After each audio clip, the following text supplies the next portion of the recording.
तो पहले उठने का नियम लें कि सूर्योदय के 1 घंटा पहले हम उठेंगे।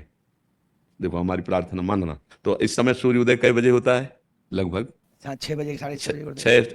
आप 5 बजे उठ जाइए और उठ करके सबसे पहला कार्य कीजिए, पृथ्वी के चरण स्पर्श कीजिए, भूमि के चरण स्पर्श कीजिए। और फिर आप जिस आसन पर बैठे हैं, देखो ध्यान से हमारी तरफ सुनना, जिस आसन पर बैठे हैं, जिस पे शयन किए थे, जिस सैया पर सोए थे, पृथ्वी को प्रणाम करने के बाद उसी सैया में 5 मिनट केवल बैठ जाइए और 5 मिनट बैठकर 5 संतों का नाम ले लीजिए।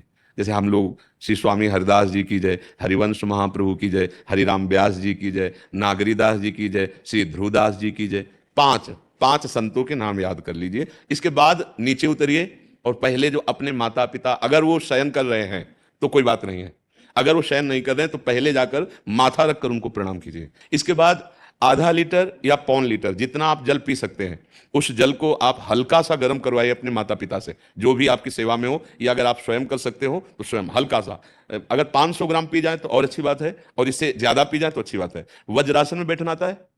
वज्रासन जानते हो आप लोग? देखो वज्रासन, वो देखो बैठ रहे हैं, ये दोनों पैरों को ऐसे करके इससे बैठकर जल पिया जाए। ये आपके ब्रह्मचर्य की रक्षा करेगा, कब्ज नहीं होने देगा और आपके मस्तिष्क की गर्मी को ठंडा करेगा। ऐसे वज्रासन में बैठकर धीरे धीरे 5 या 10 मिनट में जल पिया जाए, एकदम ना पिया जाए। गिलास में लेकर के 500 ग्राम जल धीरे धीरे उसको पिया जाए। फिर इसके बाद आपको 100-200 कदम टहलना है। फिर इसके बाद आप शौच जाइए। शौच, अगर आपका पेट साफ हो जाता है, अगर नहीं साफ होता है, कोई ऐसी परेशानी लगती है, तो 1 चम्मच ईसबगोल की भूसी और छोटी हर का आधा चम्मच अगर रात्रि में दूध से या पानी से ले ले तो वो बार बार शौच नहीं लगाएगा, पर आपकी आंतें साफ हो जाएंगी। शौच जाने के बाद स्नान करें और फिर तुरंत, अगर आपको व्यायाम आता है तो करे, नहीं तो सीधा सरल बात होती है, 20 बार बैठ जाए बैठक और 10 बार लेटने वाली दंड। और इसके बाद जो अनुलोम विलोम, जो इसे खींचे इसे छोड़ दे, इसे खींचे इसे छोड़ दे, इसके बाद दोनों हाथ ऐसे करके 7 बार ऐसे करे, सीधा खींचे और सीधा छोड़ दे। बस इतना ही तुम्हारे लिए प्राणायाम की आवश्यकता है। अब अपनी दिनचर्या में लग जाए। जो पढ़ाई का कार्य दिया गया है, आगे तुम्हें और भजन की बात हम नहीं कह रहे, जो पढ़ाई का कार्य दिया गया है वो भगवान की ही पूजा है। आपकी दिनचर्या जो आपको अपने गुरुजी या टीचर जी को जाके प्रमाणित करनी है, कल जो पढ़ाई गई थी आज के लिए, वो आप सुबह सुबह उस समय व्यायाम के बाद, तो आप देखना आपकी स्मृति बहुत प्रवीण हो जाएगी।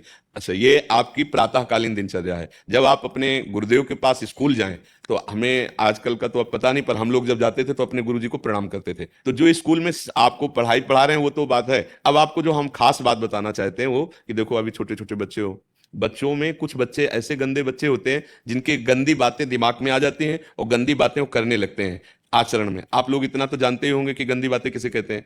आप लोगों के पास अगर मोबाइल है तो कभी गंदी बात देखना नहीं। कोई भी बच्चा अगर गंदी बात दिखाए तो अपने टीचर से या अपने माता पिता से जाके शिकायत करनी चाहिए, वो बहुत हानिकारक होती है। कभी कोई भी गंदी बात अपने द्वारा नहीं होनी चाहिए। अभी आप नवीन जीवन धारण किए हुए हैं, आप भगवान की प्राप्ति, देश की भक्ति और बहुत अच्छे अच्छे पदों में जा सकते हैं। अच्छे पवित्र आचरण और पवित्र संस्कार। ब्रह्मचर्य के लिए गंदे बच्चों का संग त्याग करना, गंदी कोई ऐसी हरकत सिखावें या बात सिखावें तो उसको सुन करके छुपा नहीं लेना, तुरंत अपने टीचर से बताना या अपने माता पिता से बताना, और ऐसे बच्चे का कभी संग नहीं करना। और रात्रि के सोते समय ये जरूर ध्यान देने वाली विशेष बात है, रात्रि के सोते समय जो भगवान का नाम प्रिय, जैसे इन लोगों ने आप लोगों को बताया राधा वल्लभ श्री, तो सोते समय बस प्रार्थना करो कि हे प्रभु, आज दिन हमारा जो भी गलती हुई हो वो हमको, आप प्रार्थना करते हैं कि आप हमें समझाओ क्या हमसे गलती हुई। अगर पूरी दिनचर्या में ऐसा लग रहा है हमसे कोई गलती नहीं, तो भगवान सुबह से अभी तक हम सोने जो जा रहे हैं ये पूरा समय आपको समर्पित।